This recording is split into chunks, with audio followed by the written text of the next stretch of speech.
Please don't flush it while he's on. The noise and the splashing may frighten him and discourage him from trying again. Ah, the famous Bonanza salad bar. Hey, this really inspires me.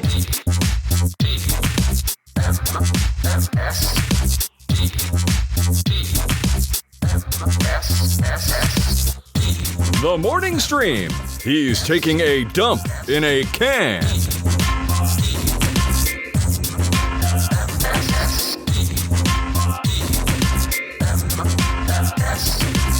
Hello, everybody. Welcome to TMS. It's the morning stream for Tuesday, March 25th, 2025. We got our 2525 finally. It finally happened. There it is. Finally happened. Yeah. It was foretold in the in the sacred documents yesterday. That's right. It'll happen every day once a month.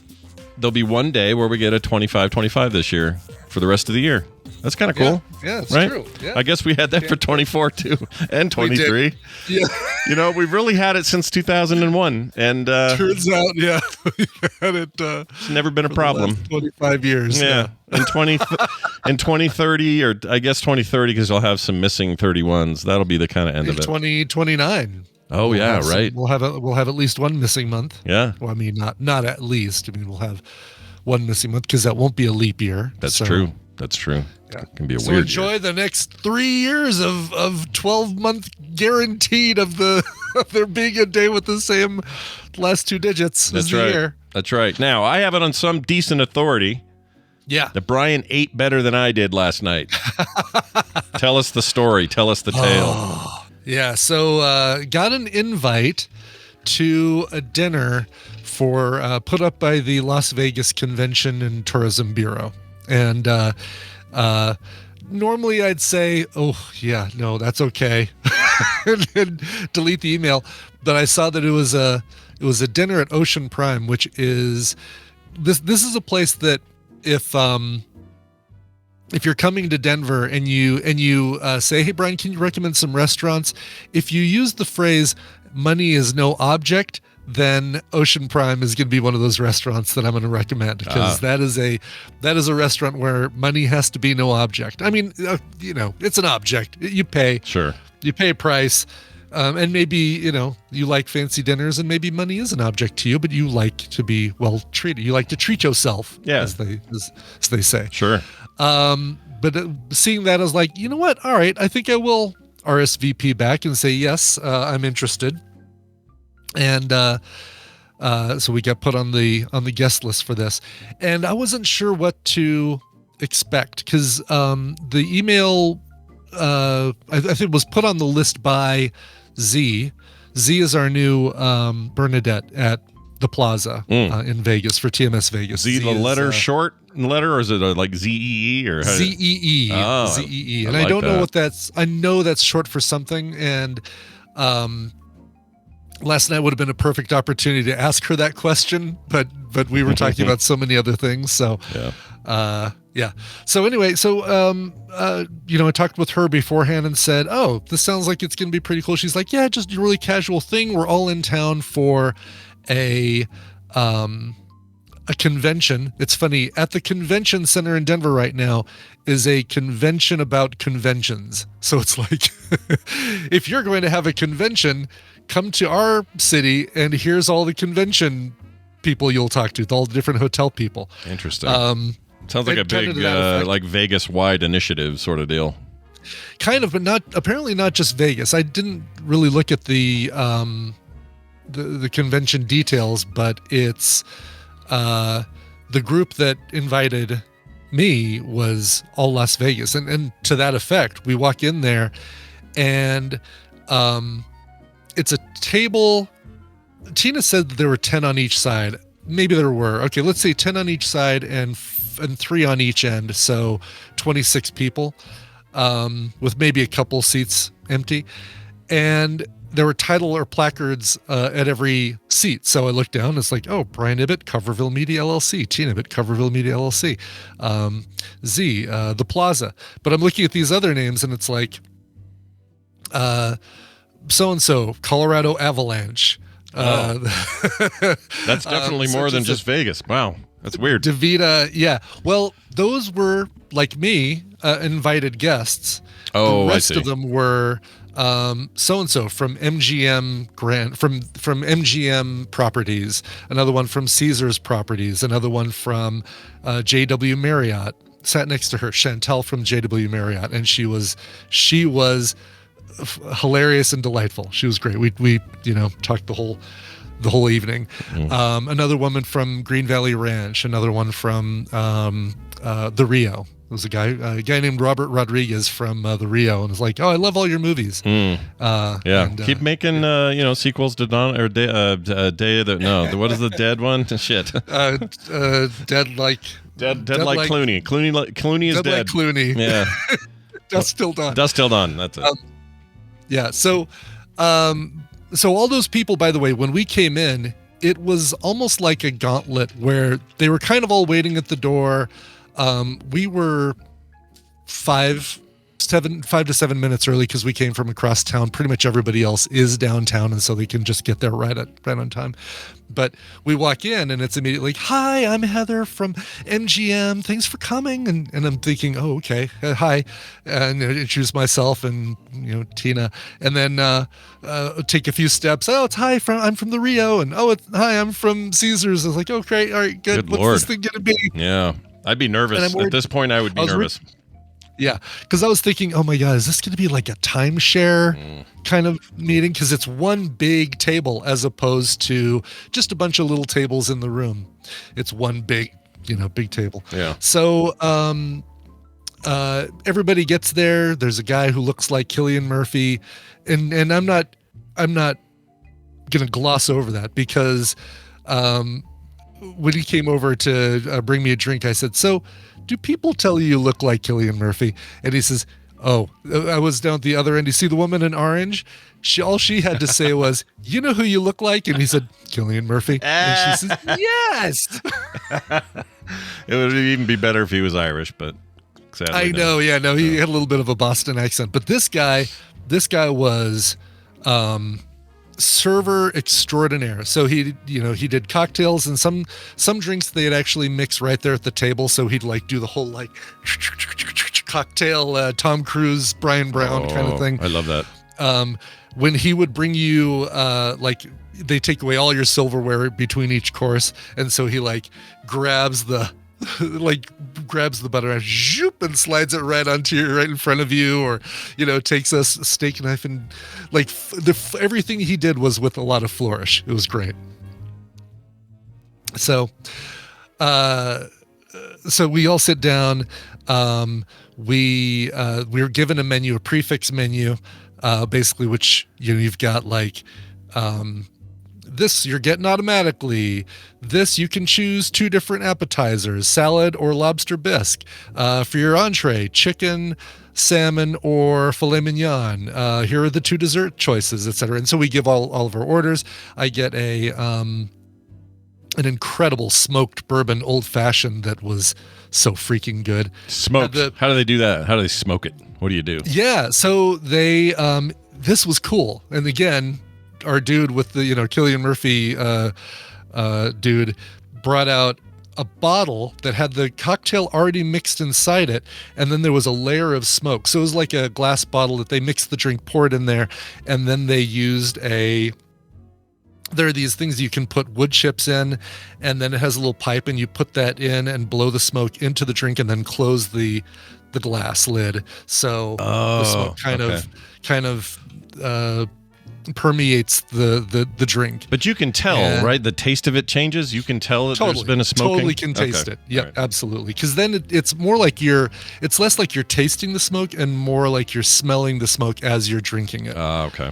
All right. There's not a smoky flavor like barbecue or anything, but as you're drinking, you kind of smell it. It's like, oh yeah, I totally smell the smoke. Because I always felt every time you see that, I've seen it before being done at a table, and I always just thought it was ceremonial, fun. Yeah. Kind of like having the little chocolate dome that you then light on fire and it melts or whatever. Yeah. Or whatever, and it melts down. Yeah, exactly. And some of that is that. Some of that is like, yeah, I can't really tell the difference. But with a smoked drink, definitely can with the again, it's more of a flavor for the senses, the nose, than it is for the tongue, for the palate. Of course, I opt for the lobster bisque, by the way. Yeah. And before they even bring any of the ordered food, they haul in these seafood towers. And it's like by seafood tower might be, I mean, they're called seafood towers, but they're really 2 tiers. The bottom, all oysters, maybe 18 oysters around the bottom, and then the top is like crab legs, kind of looking like a campfire. Oh, all kind of leaned out against each other like a little pyramid of crab legs. No prawns or big shrimps or anything? No prawns, no shrimp, none of that. And then they also bring like plates of this really amazing Asian calamari, fried calamari in this really good like teriyaki sauce, and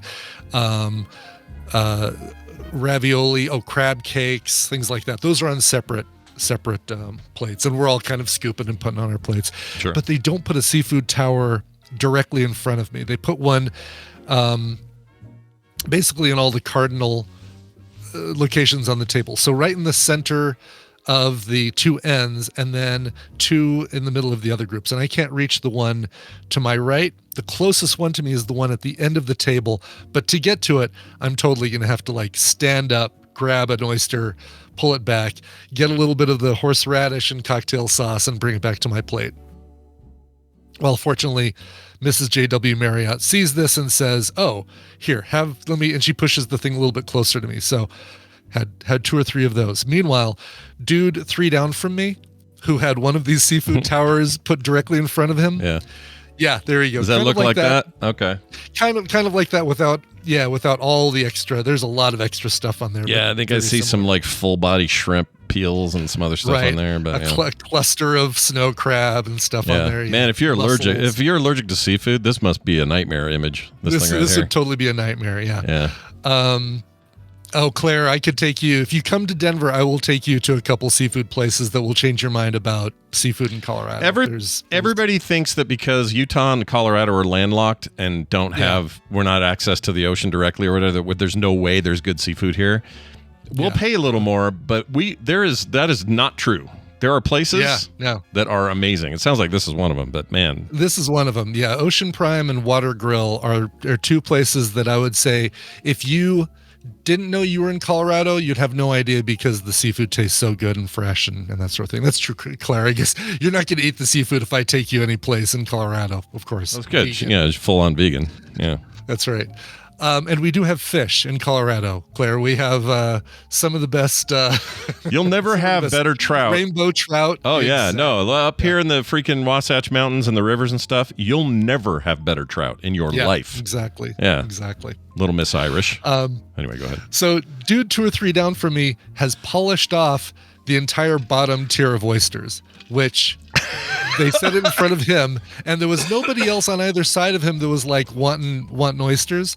So good on him for doing that. And I would have done exactly the same thing if somebody had put it right in front of me, because nobody was taking those oysters when they came to bring all of our appetite, the lobster bisque and salad that we had ordered. They started taking those seafood towers away.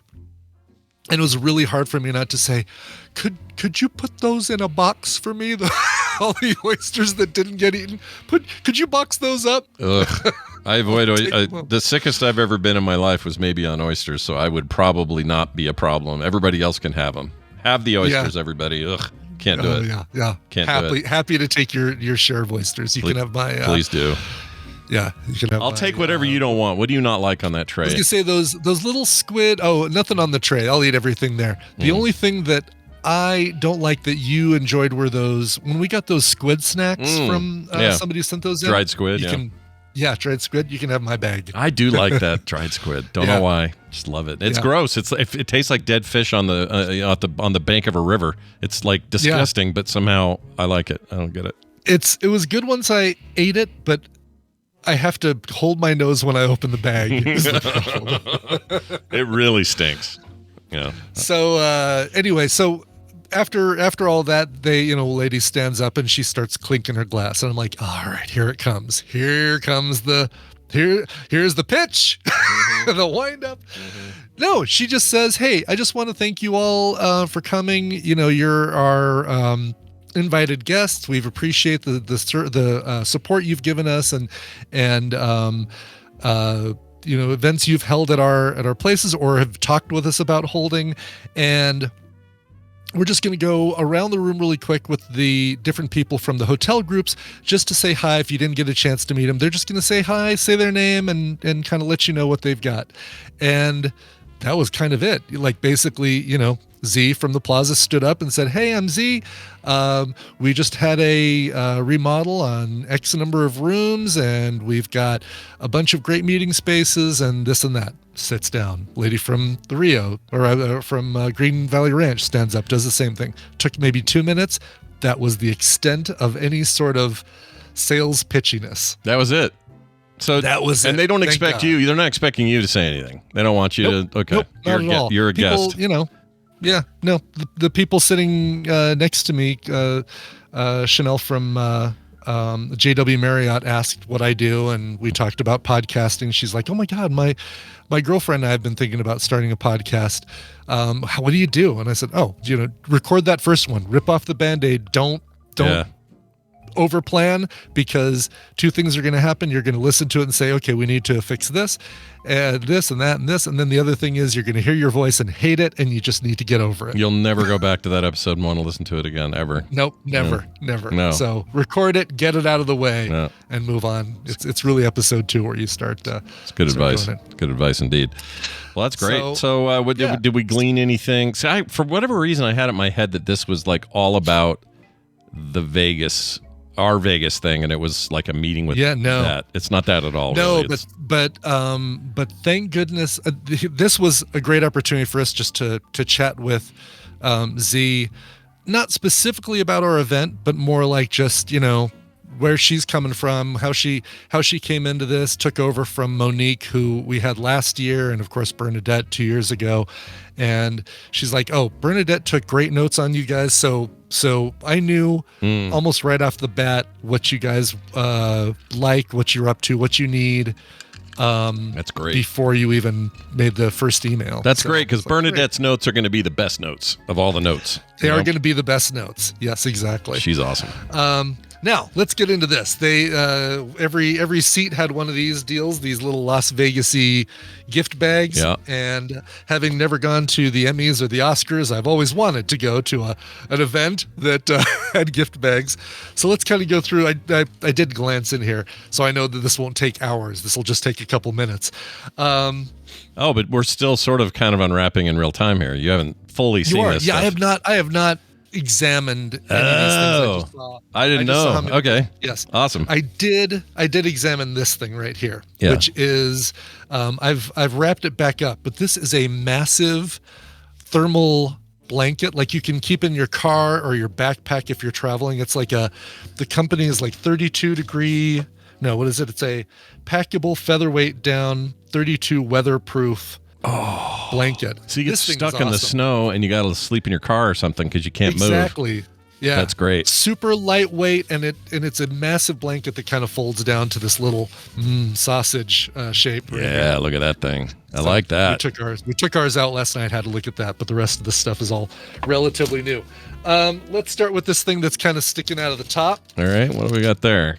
This is A fruit roll up or something. What is that? it is an MGM lanyard. Okay. Ooh, it's sparkly. Like, it didn't look sparkly in the bag, but boy, is it sparkly. You can kind of see it kind of reflecting the light. Very Whoa. sparkly. It does look very sparkly. Daryl would be impressed with how sparkly that looks. Daryl would definitely be impressed, and it's got the MGM lion, Leo the lion, on the Nice. bottom here, Nice. and a little place to hang your things. So this is like, if you're going to the conference, this is what you might hang your lanyard on. Sure. Based on how sparkly it is, look for this in a Guess the Connection prize package coming soon Nice. to Nice. a thing near you. Yeah. Because Brian, I don't really think of Brian as the sparkly type necessarily. I am not the sparkly type. No. Bedazzled. That's right.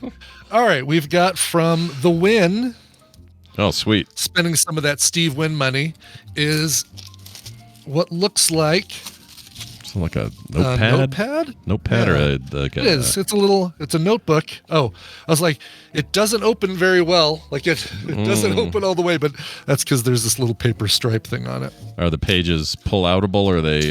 Is it bound? Nope, it's bound. It's a fixed. But I do enjoy the college ruled lines. Yes, it's a nice. My favorite of the lines. I like the college ruled stuff. Yes, it's the exact. It is the best. It's line. the only distance that should exist between lines that you're writing on. Ruled. Yeah, you're not at all wrong. Yeah, I've always felt that way, very strongly. All right, let's see what else we got. Strongly. Something serum. Shit. Soul serum. Probably face stuff. That sounds like something my wife would put on her forehead. This is face stuff. Yeah. If you, around the table. By the way, there were only 3 guys. By the way, last night. Yeah, oyster guy, you, and another dude. Oh, all right. Yeah, right. Exactly. Yes. Yeah. Robert Rodriguez, oyster guy, and me. Yep. Soul serum. Oh, Soul, SOLE.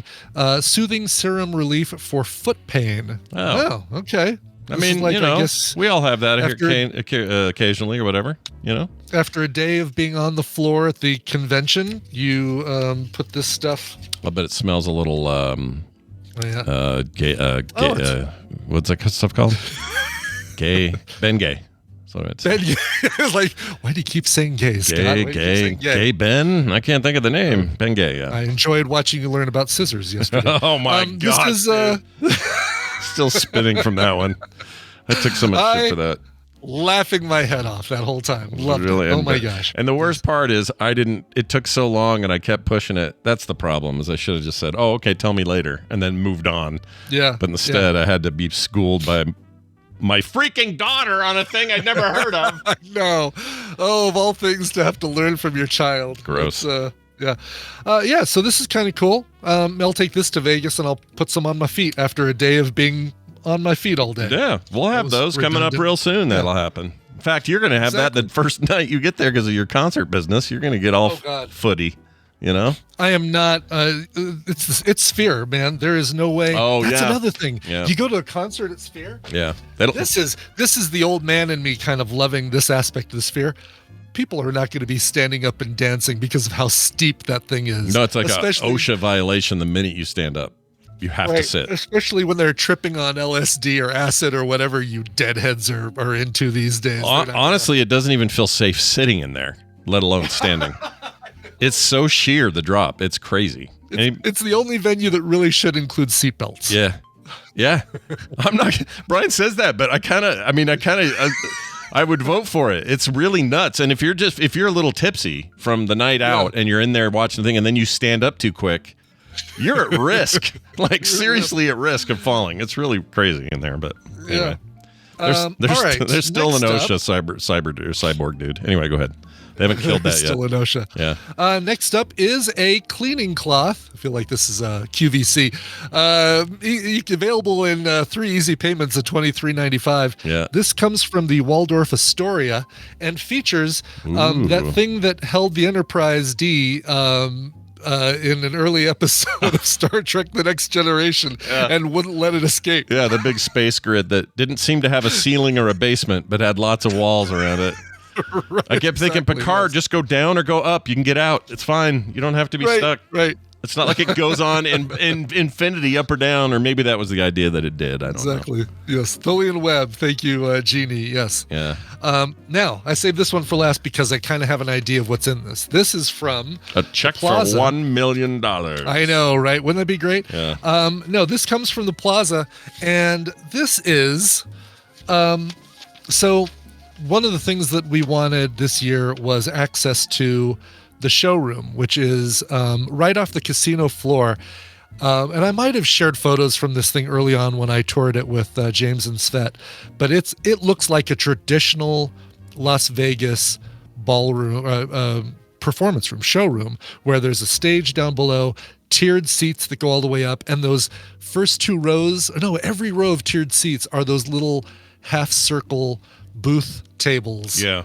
It's like old school, like Tony Bennett up there kind of stuff. Exactly. Yeah. Like you expect somebody up there singing and the band is behind him, all behind little vertical scallops that performing behind these vertical scallops that have a embossed with somebody's name. Sure. Anyway, Sure. no, this is pretty cool. This is a certificate for 2 tickets and 2 complimentary cocktails.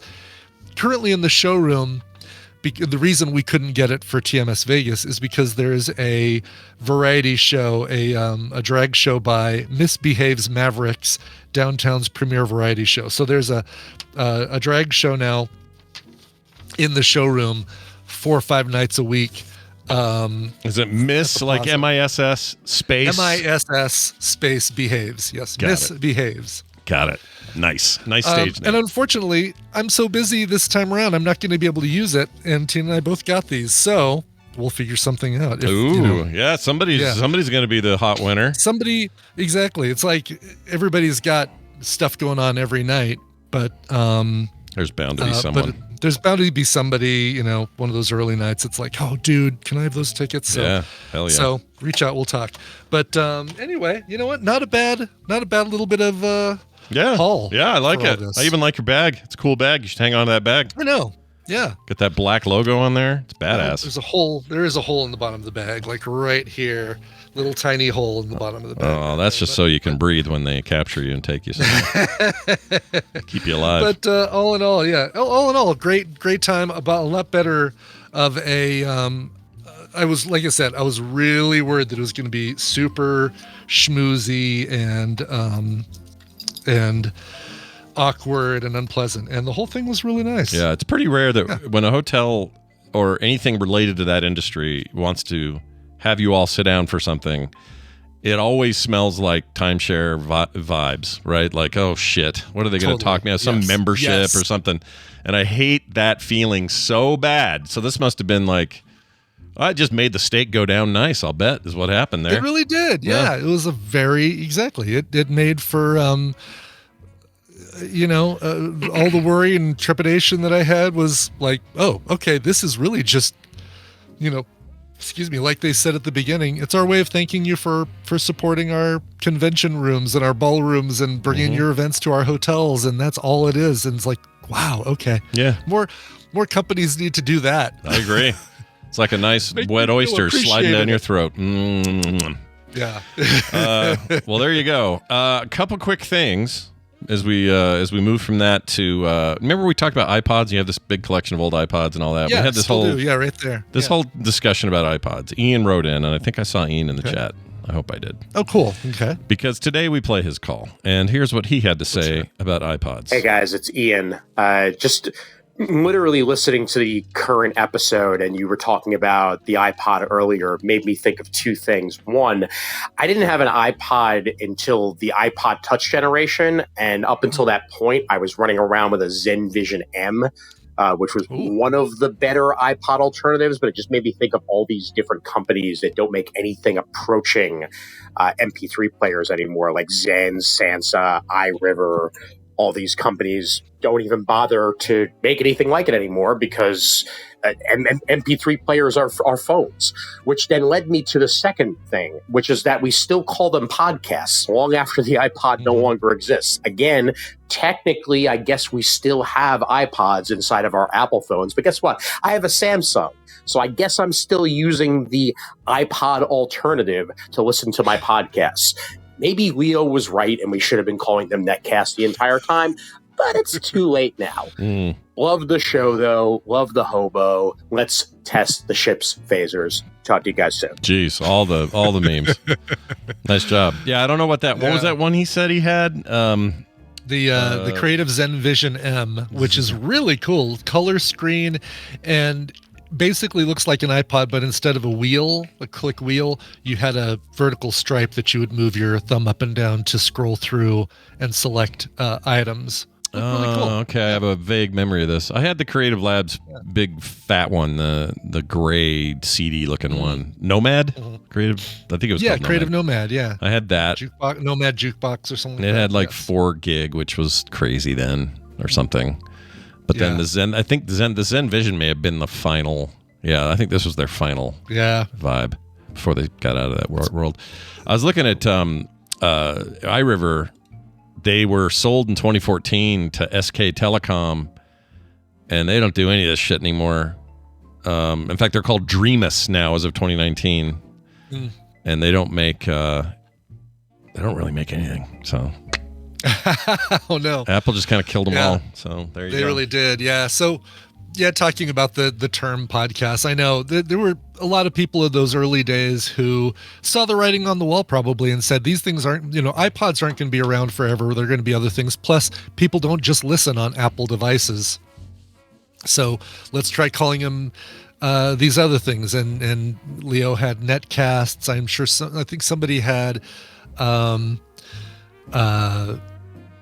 MP3 shows or something like that. Audio shows. They all sounded dumb. None of them worked. It did. Podcast is a great name, not just because of its origin, but because it's easy to say. It rhymes with broadcast. It's in a pod. I don't know. It works outside of iPods, Exactly. And that's the way, we'll tell our grandchildren, there were these things called iPods, but then it just became like a pod. You would listen to, it's like a little self-contained pod of entertainment, and so we just kept the name podcasts. Yeah, and I doubt, whoever originally named, I don't know if it was Jobs or it was somebody else, but whoever named it iPod had no idea that it would become a ubiquitous part of a name that now continues on. No. And there's a generation of people who say, dude, I'd like to listen to your pod. They don't even know the reference. Yes. I hate when they and say please that. Please don't call it a pod. It's a podcast. Yeah, I hear it all the time. I hate it. I don't hate people who say it. I don't blame you. You've grown up in a weird time. Of course. But when you come to me and say, dude, I love your pod, it does kind of make me have a little diarrhea right then when you do that. Right. You don't go up to Quentin Tarantino and say, oh my God, I'm such a fan of your moos. Yeah, your moos. Nobody gives a shit about your moos. We care about your movies. Exactly. Your moos. Love your moos, bro. Yeah. Stephanie, once again, with the Zune love. She's always piping in about her Zune. Yeah. Stephanie loved her Zune. Zune, there were some good interface choices that Zune had. And had they come up with a better name for transferring music from one person to another besides the term squirting, that might have been a feature. Like, it might have been the iPod killer feature. It's like, you really like this song? It was before we decided to just cast all fear of germs into the wind and start sharing our earpods with one another. You could say, oh, here's this great new song by this unknown band called Porno for Pyros. Let me squirt it to you. Yeah, let me squirt you this thing. And the problem with that was also not enough people had Zune, so you had nobody to squirt it at. You know what I mean? Right. Like, how often could you even use the damn thing? You just be, hey, I can squirt you this song. They're like, I'm sorry, you can do what? You're going to do what? Yeah, so dumb. Yeah, let me squirt you some Pearl Jam. Nope, sorry, bye. I don't know whose idea. It could have been Squirt Casts in a different... Squirt Casts you love. People you shouldn't be in the room with. That's right, exactly. Well, anyway, there's that. Thanks for that. Also, we got a Scottish take on the blunt word. Now, I've been taking a poll this whole time. I'll share it one more time in the chat because for some reason, when I say it out loud, they vote faster than they do if I just post it in there. So I don't know what that's about, but it's a new poll. I just put it in about how often do you use the C word. Fill that out while I play this call, and then we'll talk about it. All right? So here you go. Good morning, TMS. I'm a few weeks behind. Apologies for that. Listening to your conversation about the use of the word you're calling blunt. Growing up in Scotland, we used it all the time. When I was 18 and grew a beard for the first time, my mother told me that's not a beard, that's a blunt with teeth. I married an Irish woman, and when I met her mother-in-law, she was talking about the blunt next door. It can be used affectionately, you can have a gas time with your mates and you can refer to them as blunts. This is so strange using the word blunts because the word you don't like to use is one of my favorite words and I keep going to use it. Anyway, I think it's a socioeconomic thing. I think different regions have different ways of using swear words. I am led to believe that people that swear have a better vocabulary than those that don't, but that might just be a clickbait headline I read somewhere. Anyway. Hello from Scotland and Ireland, and love the show, though. I love it. Our bagpiper Bill, we'll call him. I don't think he left a name. That's great. That tells me a lot more. Like, that's kind of what I was looking for. Is where is this stuff like culturally? Where is it just cool? part of common language, and it doesn't mean I think it means the same thing everywhere, but it's not. It's not.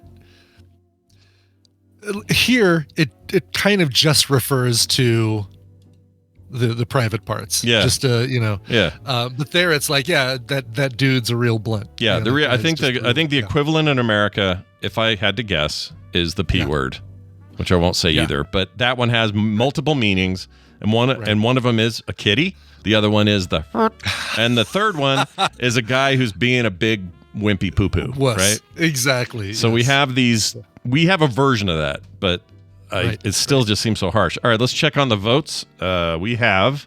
So I did how often do you use the C word? Never, rarely, sometimes, and all the time.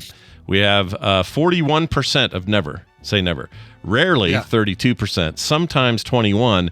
And a paltry 3.6%, or just 2 votes, say all the time. And we can kind of guess who that is. So let's see. I can kind of guess one of those all the times. Yeah. Yeah, I'm gonna say Claire and who else would it be? Yeah, I don't know. I'd be curious. Gotta be her though. It's gotta be. Yes, she's confirmed that she is one of the two that uses it all the time. I mean, how could it not be? Jeez Louise. Yeah. And I hope it does sound better when it's blunt. You're saying more of the long oo sound. Blunt. It's fun to say. It is. All right, moving from that to basketball. Luke from Boulder, from Colorado there. Luke there. He knows more about men's basketball in Utah than I do, apparently, because... apparently so. He's following March Madness, way closer than me. Says, Luke from Boulder here. BYU men's basketball won both their March Madness games this weekend. Had no idea. And they are on to the Sweet 16 this week. They have a good team. I knew that, but I didn't know how far they'd get. Just in case you want to watch some local kids that are making some waves in the tournament. They get that far, and my fandom grows. Like I start to care about local sports more when we're doing okay. You couldn't have pulled me away from NBA games in the 90s when the Jazz were like always right there. Like every time we were like way into the playoffs, and then the Bulls would take us out last second because Jordan, and the worst timing ever to be playing against Jordan. But we had such a great team that you wouldn't even recognize me. Like I was a nerd for it. I loved it. But when they're bad, I'm a fair weather fan. If it's going great, I'm in. If it's not, what's the point? It's like y'all suck. I'm not. You're setting yourself up for disappointment. It's like like Cleveland Browns fans. You guys you blow my mind how diehard you are. Your team's never going to win shit, right? The Browns are never going to get a Super Bowl ever. They haven't yet. Right. Haven't they? Have they? Wait, I should make sure that's true. No. Okay. The Browns have never won a Super Bowl. Or even gone, right? I don't think they've been to the big dance. I don't think they have. Let's see. I'm going to look them up. Yeah.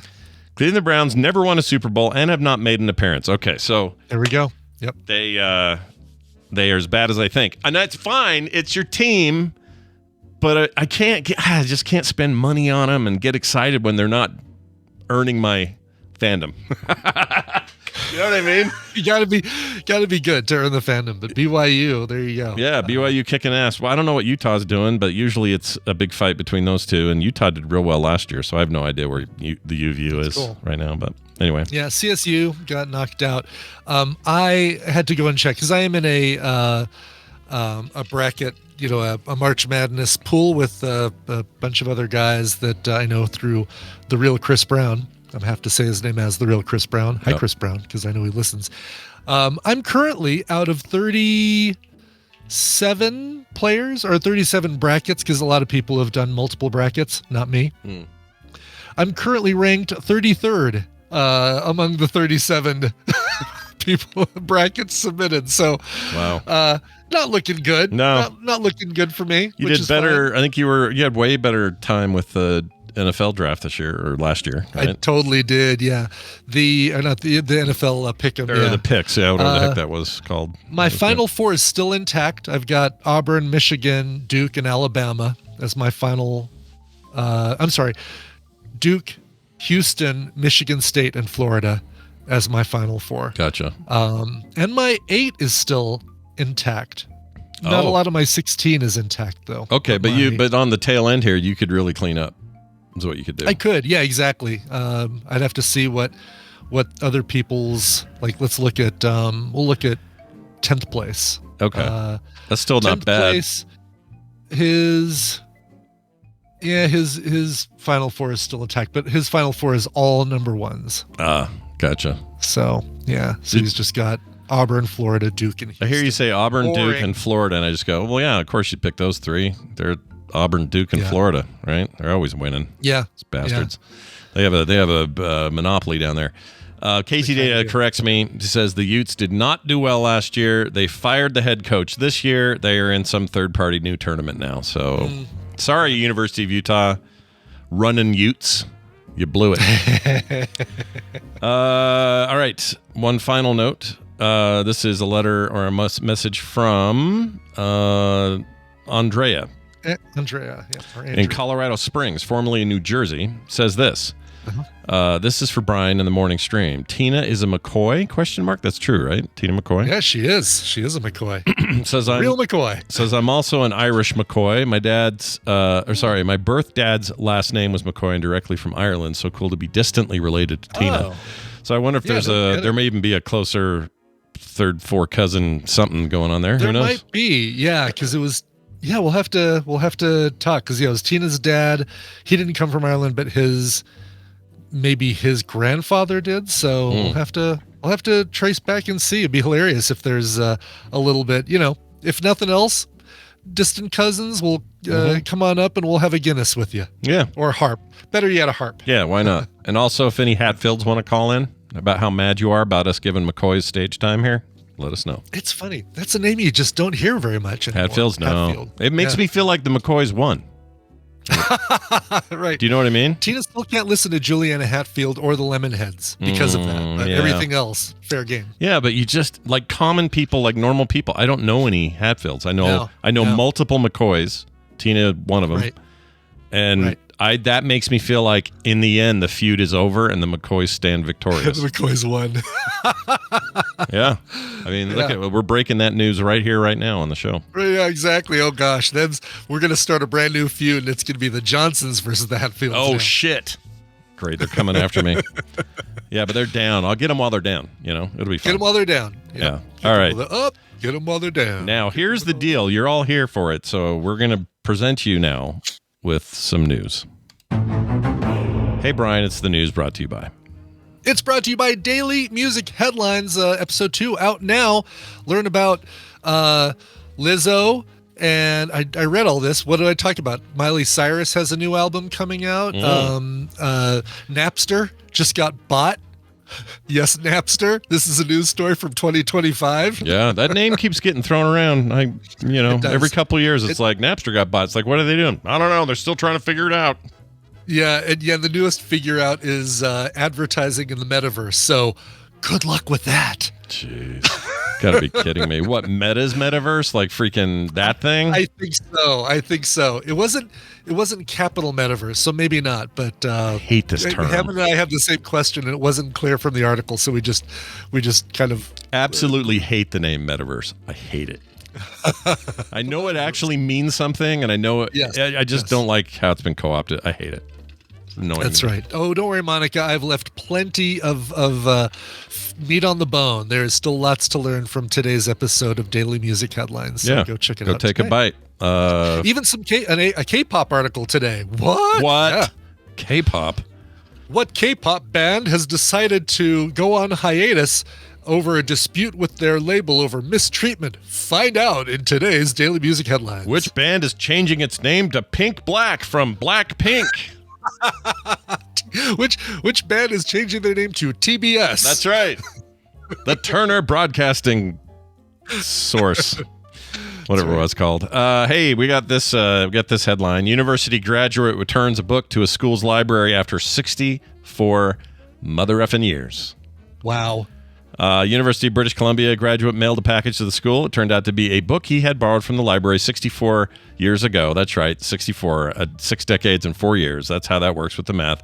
Susan Parker, a librarian at the university, said a package arrived in January. She opened it, discovered a 1931 edition of Horace Kephardt's book, Camping and Woodcraft, handbook for vacation campers and for travelers in the wilderness. Oh, thank God. I've been on the wait list for that book forever. So finally. I know, right? You go out in the woods, you're like, shit. Dang it, I wish I had that book, Camping and Woodcraft. I don't know what to do. I'm going to have to eat toothpaste. Like the Chinese kid. Yeah. The book had been checked out by the library in 1960 by then student Robert Murray. Most people return books, overdue books, surreptitiously or anonymously. She says, I've never received one this long overdue. The book was accompanied by a letter to Murray, now 83, along with a check for about $70. That was nice. Look at that. Yeah. Some real honesty on display here. Jeez Louises. A little bit. Maybe a little too honest. Maybe a little too much. Send back the book. Nobody's like sending back the book with a little sticky note that says, find me. Yeah. He said, this is what the letter said. It said, I determined that this book was a treasure, a light year ahead of anything published on the subject at the time that I borrowed it. And it has remained so over anything I've seen published since, he wrote. Wow, he's really into camping and woodwork shit and all that. Totally. It took me 60 years to figure all this stuff out. I feel like now I can camp and whittle myself a spear to catch a boar or something. Exactly. Also $70. Like, I don't know what if you account for late fee inflation, whatever it is. Yeah. Is that enough? What's the retail price of that book? I'm guessing it's a lot less than that. Yeah, oh yeah. Gotta be, right? It'd be funny if we could actually find this. Let's just see if it's available. See if it's on Amazon. Yeah. So this is let's see, where is it here? Where's the full name? If it's really cheap, everybody listening should buy a copy from Amazon and then send it to the University of British Columbia Library. So they all of a sudden they get 100 copies of, like, with a note with a similar note where we talk about how magical it was. That's right. And a similar note that says, by the way, I invented time travel. Yeah. By the way, I invented time travel. So this is 100% exists. You can buy it in paperback, hardcover, or Kindle. It's not hard to get. Although this edition is called Legacy Edition, so it's a reprint, but it's still out there, and it has a perfect 5-star rating. Wow. Yeah, a lot of reviews. Apparently, this is a big, meaningful thing to a bunch of people. So, that's cool. I don't know. It was printed originally in 1912. Oh, my gosh. All right. That's a long time ago. That's when you were camping for your life, you know? That's right. Exactly. This was camping and woodcraft were a lot more important back then because there was three television channels and nothing else to do. If you even had that. 1912, you didn't have that. Right. You had dirt. You had a little toilet hole, you know, that you carved into the dirt. Right. That's life. That was it. That's living. That's just toilet hole. Yeah, yes. That's living in the city. You know, then you go camping. That's wild. All right, great. Captain America. Big news on Captain America. Oh, finally, we now know where he's been since old man Captain America since. That's right. Endgame. Yep. Yeah. Not the new guy. Not Falcon. Although, man, that movie did not perform well. It didn't, which is too bad. But yeah, I enjoyed it. It was okay. I did too. Yeah. Yeah, it was a good time. I thought it was fine. It was fine. It was absolutely fine. And it did a really good job of reintroducing Sam Wilson as Captain America, like it's fully establishing him after the Falcon Winter Soldier miniseries. Yeah, it's the strongest part of it, I think, is his. It really is. It really is. Yes. Yeah, he's great. All right. But a fake one, a Captain America man. Fake Captain America. Yeah. Indicted for trying to storm a Chinese embassy. Is this something Captain America would do? I don't know. Let's find out. Probably not. Prosecution indicted a 40-something-year-old man earlier this week on charges of attempting to bypass or trespass into the Chinese embassy and a police station in Seoul, Korea. Prosecution officials said Wednesday. The man, surnamed An and known to be a supporter of President Yoon Suk Yeol. Isn't he the one that's in trouble now for trying to do martial law or whatever? And they arrested him. Oh. Is that the Yoon Suk Yeol guy? I don't know. Yoon Suk Yeol, yeah. Anyway, this drew media attention in February on the 14th when he tried to rush through the gate in Central Seoul without permission right into this embassy dressed as the Marvel Comics character Captain America.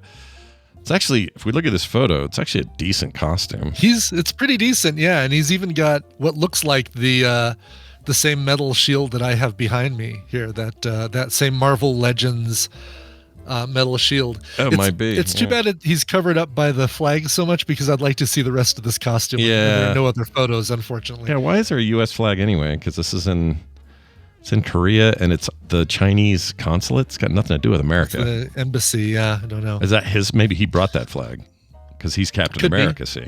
Yep, could be because his shield overlaps the front of it, so he might be somehow carrying. Although I see, don't really see another hand that he could be carrying it with. No, I don't know what he's doing there.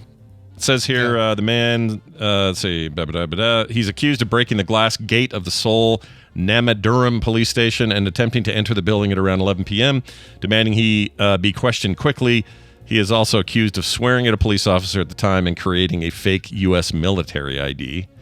He's been put under arrest and is currently awaiting trial in Korea. So there you go. Okay. Oh, here's a better shot of. Oh boy. All right. Well, here's a better shot of the costume. Also, a shot of him holding a gun. Oh, all right then. Captain America ever brandish a weapon other than his shield? Okay. Sure. Yeah. The old 1940s cap had, at least the comic book cap had a gun and a shield. What kind of gun? That gun almost looks fake. What's all that writing on it? It looks like Timu. Yeah, it's got like a Timu gun vibe to me a little bit. Yeah. I think he's wearing gardening gloves. I'm just going to put that out there. Those aren't great. It might be, yeah. They're not. But Captain America the rest of it, like it ain't chainmail, but it's a pretty dang good. It's all right. Yeah, Captain America. It's. He did not pick that up at Spirit Halloween. No, I don't think. No, I don't even know if they have him over there. I don't either. Well, good luck to him. I don't think he's in. I don't think this is going to work out for him. I think it's going to be bad. We're going to take a break. When we come back from the break, we're going to spend some time with our friend Bill, who makes things, and he's going to share with us what's going on right now, inspire a few of you to maybe make some of your own shit. Okay, so stick around for that. Brian, let's play a song in the meantime. Yeah, sounds good. And we played a song a while back by a band called The Taxpayers. Weeks ago. I'm trying to figure out how long ago was it? It was quite a while ago because I don't even see it in my recent play Indie in the Middle list. But they've got their brand new album. The album that we were teasing is finally out. It's called Circle Breaker, and it came out Friday. This is the next new single from the album. It's called At War with the Dog Catchers. Try not to let this, make you upset about the impending requirement from the IRS for you to file. Just enjoy The Taxpayers and At War with the Dog Catchers. Well, Smoke, is it up to me? Yes. But it ain't up to me. There will be no one left alive to remember.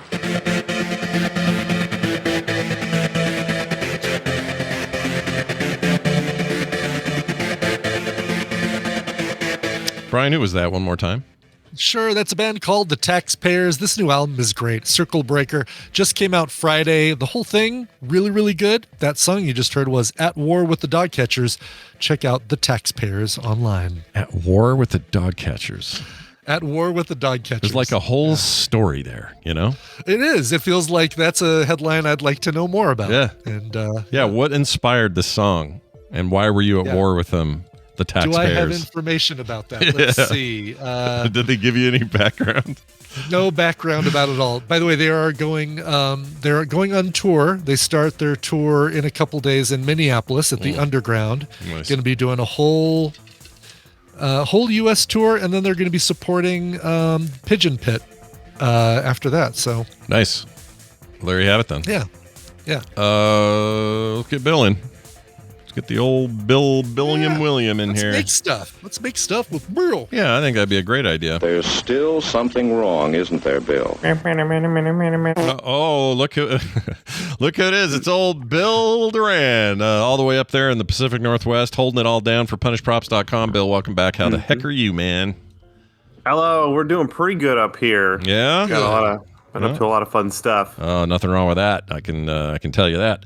Well, it's good to have you here, man. Bill and I had a kind of off-air discussion as he was watching Furiosa for the first time, and it's always so funny because I know how things are going to go when I talk to you because you have this eye for a gun or a cool weapon or a truck someone's in or a weird car mod.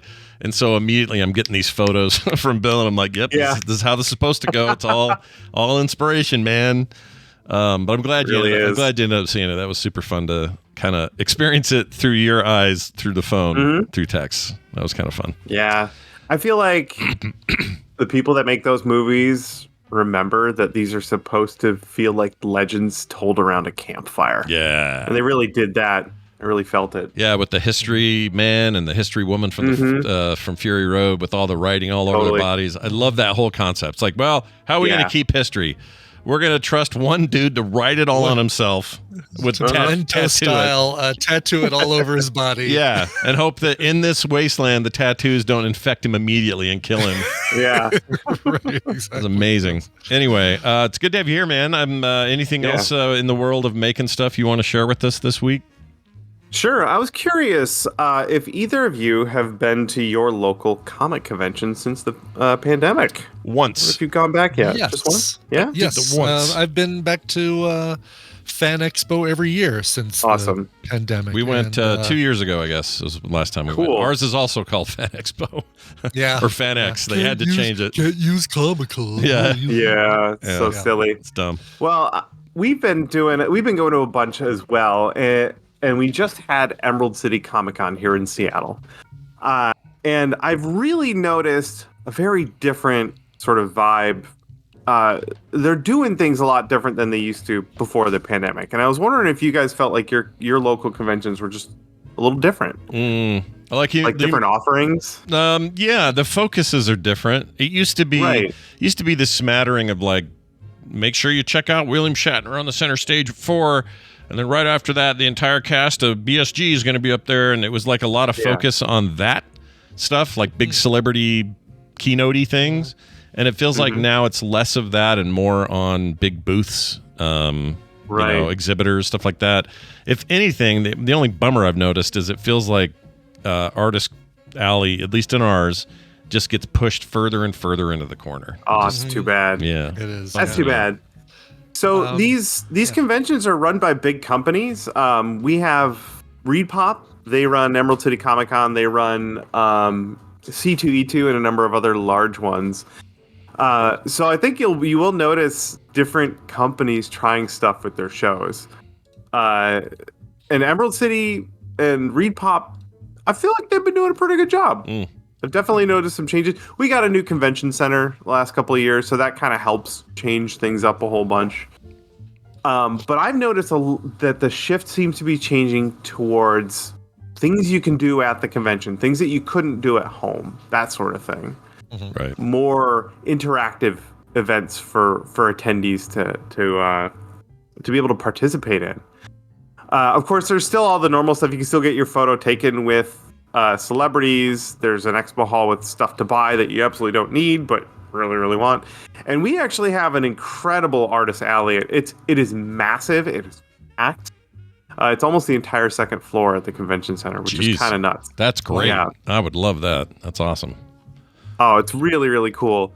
But the panel programming seems like it's starting to get a little bit of a backseat. And I have a theory. I'm curious what you guys think about this. Sure. You know how BlizzCon, you don't have to go. You can just get the pass to watch everything at home. Well, every convention after the pandemic did that. They said, well, we can just film this, throw it online, and then people across the world can pay us just to watch the panels. Yeah. So you don't have to go to watch the panels. Right. You can, and you even can watch them archived, like watch them later on, still pay After for the them. fact. Totally. But, and that, for that, you can kind of go to the show, do the trade show part, see all the exhibitors, maybe get an autograph from somebody, and then go home and watch the panel. Sure. You've basically described what killed E3. E3 got killed by the fact that, right. And it wasn't even, it was already on the wall. The writing was on the wall. Nintendo's kind of the ones to blame if you want to blame anybody.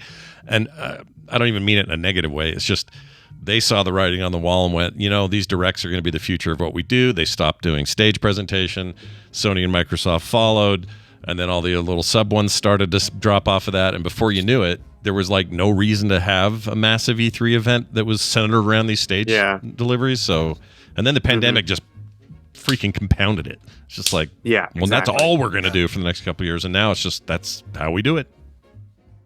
Cheaper. So I think that the response, especially from companies like ReadPop, are to look for more programming to have at your event that requires people to be there, So what's been really cool, I got a huge list here of stuff I saw at Emerald City this year. And I'm repeating this in case you haven't been to your local con in a while. I recommend taking a peek and seeing what they're offering, because there might have some stuff there that you're really interested in. A bunch of our friends the last couple of years at Emerald City have been doing cosplay programming. They have a whole room, a couple of rooms just for cosplay repair, but also workshops. So they'll do a foam weapon workshop. You go there, they have all the materials and stuff, and you just follow along. And when you're done, you get to leave with the thing you made. See, that's cool. That's a whole reason to go to that panel for sure. Yeah. And they've gone bonkers though. They're doing like LEDs and soldering and Dremel stuff. What else? They did an Arduino programming workshop. It's crazy. And what really blew my mind, they've been running these panels. My friends Chad over at Hoku Props and Beverly down in Creative Studios. They've been running these panels. Well, this year ReadPop bought out their panels. These were paid, not panels, workshops. It's ReadPop bought them out, and attendees could go to them for free, which was bonkers. Yeah, that is crazy. So not only you pay your cover price to get into the show, and then you could go do these. If you get, they went fast, but if you get one, you could go do that for free, as opposed to paying more to go buy stuff at the convention hall or get a celebrity out. I just thought that was so cool, and I love seeing more and more of that at shows, because it gets new people into it. Yeah, that's a really good point, because there are creative ways these shows are finding to do something that's a little less than the traditional wait in line, buy a $40 ticket.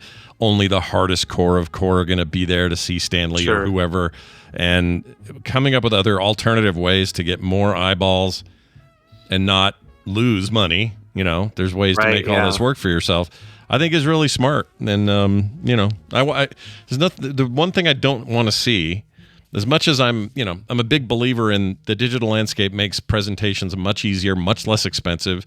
If you're spending millions on a booth, now suddenly you're doing videos for a pittance compared to what you were spending. It makes perfect sense to me, and there's no stopping that wave. But efforts to make in-person event stuff still function is good. It's good for people to have that, to be able to find it. And if it's more accessible, then why the hell not? Yeah, and I really think they're doing that. So here's some more stuff that I saw that I thought was really fun. There were a couple of taverns. They turned some of the big panel rooms into taverns. One of them was an all-ages tavern, and it had a very dark moon. The Dark Moon Fair at BlizzCon? It's a darker room, very, very moody. They made that, and there was pin trading, live music, food. There was a 21 and over tavern if you wanted to have a beer or something. There's sing-alongs, there's draw-alongs. I'm sure that's something Scott might be interested in doing. Cool. Super fun. Yeah. That's cool. There was a whole section full of arcade machines, and I've heard that at SakuraCon in Seattle, I think next month, they have an entire floor of arcade machines. And I think it's the sort of thing, you show up to the con, you pay your badge to get in, and I believe it's just open play. You just get to go play with them all. Ooh, that's cool. I was trying to get, I would swing by every once in a while, because I filmed a video of cosplayers at the event this year. I was trying to get a shot of someone playing DDR in a crazy costume. I think that'd be pretty awesome. I didn't catch any, but I think that'd be great. Wow. That would be cool. Yeah. There's puppet building and performing. There are tons of stuff. By the way, all of this stuff is great with kids. There's LARP if you want to learn how to LARP and beat the crap out of each other with foam swords. It's all there. So I just implore you to, if you haven't taken a peek at your local con, take a look and see what they have on offer. And if you are in a position where you have something to offer, like a demo or a workshop, I say approach them. I think people will be really excited to come see whatever geeky hobby you have to show off. Nice. Yeah, and figure out a way to make it interactive with the audience so that people attend it and not just Exactly. Yeah. Time. They end up leaving. If you leave with something, like my friend Sophie did a panel or a workshop where they made glowing cat ears. Like they had to connect LED wires and batteries and everything, but everyone left with a thing they could wear, and it's just so awesome. Yeah, that's great. I love it. Smart. Yeah. Great idea. Get out there, everybody. Do your local bit. That's right. Do it on the ground where it matters. Sorry, go ahead. I think we'll talk before then, but TMS Vegas in a month, and I am pumped. I'm so pumped. I'm flying solo this year. A buddy of mine will be meeting me there, so I'm going to have my friend Everett. Cool. And we're just going to paint the town red. Cannot wait to do it with you folks. Yeah, that's great, dude. I'm stoked to see it. It's going to be a blast. Yeah. And prepare yourself for the fun of Taskville this year and putting you to the test. Yeah, I know. I'm excited. I'm going to flex my mental capabilities here. Yeah. Yes. Did you hear? You think outside the box? Did you, Brian? You've told everybody, but it's been public about the I don't want to say it unless it's public, but we're doing joint. Is that public or no? It is. It's public, but I'm not saying who's with who. You won't find out who you're with until you walked into that room. But yeah, because we have so many people, we got 10 TMS guests and hosts that are going to be playing. So I got to group them into 5 pairs. And that's great. So there's a greater than 0 chance that me and Bill are together is the point. Like there's a greater than zero chance that I'm with any of these people, but it could happen, Bill. You never know. It's true, yeah. Yeah. There's a greater than 0 chance that whoever's my partner is going to have to wear a goofy costume. So. Oh shit! Bring your own stink bag just in case, everybody. You're going to need it. Yeah. That's right. But yeah, no, it's and we're. I've been working on the pairings, by the way, with Hammond's help. I've been working on the pairings, and we have not spent a small amount of time on this. There's a lot of thought that goes into, all right, what about these two people together? What kind of dynamic are they going to have? And so I think we're really happy with the pairs that we've got set up. I'm stoked, and I'm excited to see you. Hey, anything you want to leave us with today? A little bonus link of a sort? Yes, a little recommendation. Okay. My buddy Nate, he goes by Nate from the internet over on YouTube. He's building a giant Lego castle. The Lego bricks he's building, he's 3D printing them. They are 20 times larger than a normal Lego brick. His project's going to take a while. He's just got the one video out. If you look up. Look at that. Big old bricks, this one's going to be really fun. I'm going to try and find some way to collaborate with him on this. Maybe make some Lego thing I can send him. Make a giant Lego separator. You know those orange tools you get in every box? So you can help take it apart. I love it. The giant crowbar. Yes. I've always said that the one thing I like as much or more than tiny things is overly sized things. That's right. Look at the little bike. I love it so much. Yep. Got a big old, he has a big old minifig head here. I was just looking at. Where'd that go? Yeah. There it is right there. Look at this gold minifig head. Oh, that's so cool. Or whatever that's for. I don't even know. And look at his printers. His printers are back there just going, whee, whee, whee. We're on all day. Whee, whee. They're never going to stop. All right. Bill, always a pleasure. Have a fantastic time till we see you next time. And hold on. Will be the next time we talk to Bill in Vegas, or will it be another time? No, I think we'll talk to him one more time in April before in this Vegas. All right. Very nice. Have a good one, dude. We'll see you soon. Bill Duran, everybody. Punishprops.com, in case I didn't say it. Here is the link. You have the link? Let me look at the link. The link, I just gave it to the tadpole. To the tadpole. But I'm also going to put it on quicktms.li. Perfect. Excellent. Wonderful. Because that's what I do. Okay. Claire says, Scott, you can get large minifig, she said fog, minifig heads for storing blocks. Oh, I didn't know that. Like a lid, and you'd put all your pieces in it? Exactly. Like it's almost like you're Hannibal Lecter, and you're lifting the top of Ray Liotta's head to fill it with 6 blocks. Six pips. Ray Liotta's frying brain. That's it for that. One quick note here at the bottom of the show. We got a message from Bob Decker. He is Scooby Dad in the Tadpool. He says it's about daylight savings. Thanks again, daylight savings. I gotta get up on the effing morning. He says, I supervise crossing guards, and it's not fun in the mornings when kids go to school and drivers are half asleep. He says the days last longer in the summer anyway, so just leave it on standard time. Thanks, Bob Decker. Yeah, I agree. That's the one to leave it on. Leave it on standard, right? Yes. Yep. So totally agree. Why not do that? And I know people are like, well, I want it to be darker later in the summer. It is already naturally darker. Yeah. To his point, or lighter rather. To his point. Instead of it being 8:30 when the sun goes down, the summer will be 7:30, and that is just fine. Yeah. It's just fine. Yeah, hook us up. Let's do it. Come on, government. You're not doing any other thing good right now. Do that. Do one thing. Exactly. One thing good. Give the rest of the people what they want. Yeah. Just give us one tiny thing. Just one thing. That's it for us. Frogpants.com/TMS for all your needs. Don't forget, if you're trying to contact us, the way to do it these days is voicecast.app/TMS. That's both voicemails and texts. Don't worry, though. If you're sending it all the other ways or the old ways or the old line or any of that, I still get them. This will get read. It's just, just converting everybody over. So your stuff's not getting lost. But we really do prefer the new thing. So use it and use it often. That's it for us. Brian, let's play a song and get the F out. Sounds good. Felix wrote in and said, hey, Scott and Brian, my birthday was December 18th, and I'm no longer Mr. Know-It-All. He's 43 now. I know it passed, but better Nate than Lever. That's an inside joke my dad and I shared. Please play this wonderful, unique cover. It's too bad it was a one-time thing. Thanks. Is that better late than never or Lever thing? Is that the one? I'm asking him, I guess. Is it the snake named Nate and the lever? Oh, I don't remember how the joke went. I may share this story. There is a joke. Yeah, I know. That is the punchline of a joke. It's about a snake named Nate or something. Do you remember this? No. Okay, that's going to drive me nuts. Go ahead. Oh, but Drenched Wildfire says this was Scott's joke for like a decade ago. So. Yeah, it was a long time ago, and I haven't talked about it. It's a very long time, so I don't remember kind of how it went. But you'll have to find it. Anyway. Yeah, very cool. So let's get to the song. This comes from BBC's YouTube. No album has been released, but my God, I would pay a lot for an album full of these.